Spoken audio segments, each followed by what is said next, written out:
Yo, yo, yo, it's your friend Dinner Dog, and I'm just watching some totally normal, not anything out of the ordinary gameplay footage here, just breaking some frogs, catching some birds with my hand, breaking the bridge without Donkey Kong?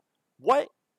What in the world just happened there? That is crazy. So, fun fact, we can break the Donkey Kong bridge without Donkey Kong. It's crazy. Okay, here you go, bird. So welcome to Rando 106, where we're going to talk about breaking the Donkey Kong bridge and doing it without Donkey Kong.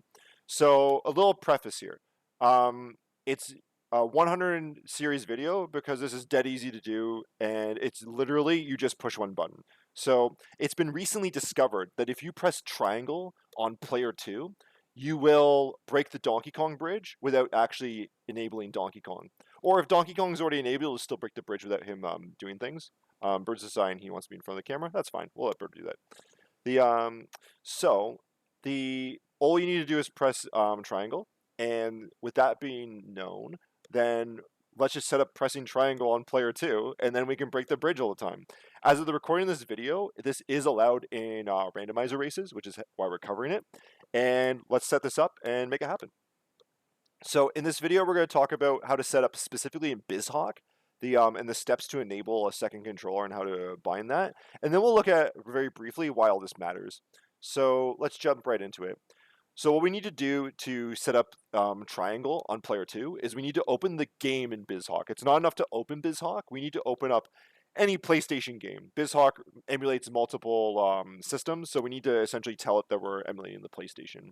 Once we've done that, in the upper section, we can go to the PSX tab, open settings, and then within settings, you've got this Nima Core menu that comes up. I don't know why it's not called settings, it's weird. But there are non-sync settings and then sync settings. You want to click that sync settings tab. Scroll on down to virtual port 2, and then where it says none, you change it to digital gamepad. That's going to allow you to essentially bind any button to this, and it's very cool. While we're on this menu, fun fact, if you haven't enabled the second memory card, you would do so through this menu, and you just go to emulate memory card on virtual pad 2, and then hit true from false, and you've got that on the go. Hashtag bonus. So when we've done that, we want to enter the config menu and go to controllers. And then what was not here before, which is here now, is this virtual port 1, virtual port 2, which is now here. And now we can go down and enable P2 triangle. And you can really put it whatever you want. You can put it on your keyboard. I've put on player 1 triangle just for fun. A lot of people have been using L2 because it's generally not used in the game. But it doesn't really matter what you put it on. If anything, me putting on triangle might be bad because if I backdash into the room, the essentially the bridge might break underneath my feet unintendedly. But yeah, it's there and we can make it happen. So we're gonna do this. It's easy to set up. You should do it. It enables some cool things. But why do we care? So first of all, it does offer a bit of a time save. So generally, you have to wait for Donkey Kong to like stroll on over. He's got like scoliosis or some other back problem here, so it's a bit of a problem. It takes him a while to get over. You gotta make sure you don't kill him. That he actually throws the barrel far enough that the frogs don't get in the way. You can avoid all that mess and save a whole bunch of time. So that's really cool. But more importantly, this enables us to get to the mines out of logic. So let me actually bring up the game here for a moment. And let's cover this off here. Alrighty. So to get over this gap, you normally need double jump, or you need a form of flight, or you can actually do it with Wolf and Power of Wolf, and that's actually intended. The problem here is that if you don't have any of those, a single jump won't get you over. Alternatively, you also can't get over with just the gravity boots. Now, sure, you can do some things out of logic if you know it, but none of the gravity jumps will get you up here. Like, you're not going to be able to do an angled gravity jump while the water's pushing you over, and even if you can, actually you can, yeah, but you're still going to go straight up here. It's a bit of a problem.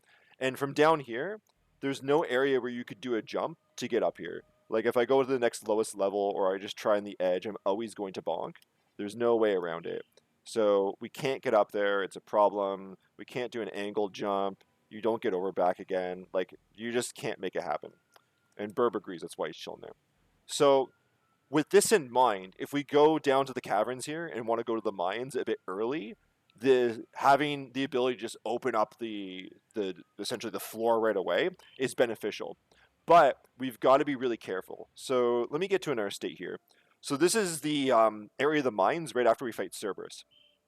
So over here, we can't really get out again. We can jump up here if we want to with some very precise jumps, and that gets us back up. But once we start going further down here, we're kind of stuck. Like this bridge is broken. I can't get up. I'm pretty sure wolf shenanigans don't move. Yeah, they can't wolf our way out of here. It's not enough of a slope, so that's a problem. And as we go further down, like we just can't get up on places here. Now I've got double jump because of this character has everything, but typically if you don't have any other movement, you're just stuck. Now you can go down here. This is fine, all right? This room here, this crossroads is fine. And it's great because there's a relic to the other side here, right? So we want to totally check that out. That's the whole purpose. You'd kind of come down here anyways. We can fall down here if I don't get hit by fire. Like here is safe. I can jump back up here. Once I start going down further, I'm going to run into problems. So we don't want to go down there. What we can do to get out, especially if we don't find any other movement relics to the side, is we can open up this teleporter and we can teleport ourselves out of here. And that's pretty much the only way. The alternative is in the mines when we first get into it, where there's like that gold room with a big T-Rex head for some reason. Before we fight Cerberus, there's a save room there. So theoretically, we could do a save split. And then if there's nothing down here, we could split back up and then we'd be able to crawl our way out. But the alternative method is we could just use this teleporter to get out. So is it good to go down here early? It kind of depends, and a lot of things could dictate that, and we'll discover those in other videos. But for the meantime, I just want you to know that this is available, because if you race and then someone's like, oh yeah, I broke the Donkey Kong bridge and got bat right away, and you feel cheated, well, now you'll know what's going on. You could do it yourself, because it's not really intuitive to think that someone can break that bridge by pressing triangle on player 2, right? So now you know. Anyways, that's going to be it for me. Hope you've enjoyed this video, and we'll see you in the next one. Cheers.